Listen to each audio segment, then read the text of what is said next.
खरा सामना न्यूज, माध्यम डिजिटल, बातमी अस्सल। धुळे पोलिसांची धडाकेबाज कारवाई, घरफोडी टोळीचा पर्दाफाश, एमडी ड्रग्जसह दारूसाठा जप्त। धुळे शहरात पोलिसांनी 2 वेगवेगळ्या कारवायांमध्ये मोठी कामगिरी करत घरफोडी करणाऱ्या टोळीचा पर्दाफाश केला असून दुसऱ्या कारवाईत एमडी ड्रग्ज आणि बेकायदेशीर दारूसाठा जप्त केलाय।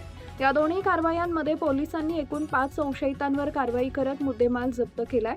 देवपूर पोलिसांनी घरफोडी करणाऱ्या 5 जणांच्या टोळीचा शोध घेत अविनाश सुरेश पांचाळ आणि दीपक संजय पाटील या दोघांना अटक केली। लक्ष्मी कॉलनीतील बंद घरातून चोरी झालेल्या प्रकरणाच्या तपासादरम्यान ही कारवाई करण्यात आली। चौकशीत दोघांनी अन्य 3 साथीदारांच्या मदतीने घरफोडी केल्याची माहिती दिली। संशयितांकडून सॅमसंग टीव्ही, चांदीचा शिक्का आणि रोख रक्कम असा 12,300 रुपयांचा मुद्देमाल हस्तगत करण्यात आला असून फरार 3 आरोपींचा शोध सुरू आहे। या कारवाईमुळे देवपूर आणि पश्चिम देवपूर पोलीस ठाण्यातील 2 गुन्हे उघडकीस आले। दरम्यान धुळे शहर पोलिसांच्या डीबी पथकाने पांझरा नदीकिनारी सर्व्हिस रोडवर सापळा रचत एमडी ड्रग्ज आणि बेकायदेशीर मद्य साठ्यासह 45,560 रुपयांचा मुद्देमाल जप्त केला। या प्रकरणी कुणाल भीमराव वारुडे आणि दीपक शंकर कापुरे यांच्यावर एनडीपीएस आणि दारूबंदी कायद्यान्वये गुन्हा दाखल करण्यात आला आहे।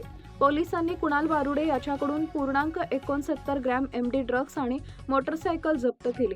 त्यानंतर मिळालेल्या माहितीच्या आधारे वाडीभोकर येथील दीपक कापुरे यांच्यासह घरावर छापा टाकून 0.33 ग्रॅम एमडी ड्रग्ज आणि विविध कंपन्यांच्या मद्याच्या बाटल्या जप्त करण्यात आल्या। दोन्ही कारवाया पोलीस अधीक्षक विशाल आनंद आणि वरिष्ठ अधिकाऱ्यांच्या मार्गदर्शनाखाली करण्यात आल्या।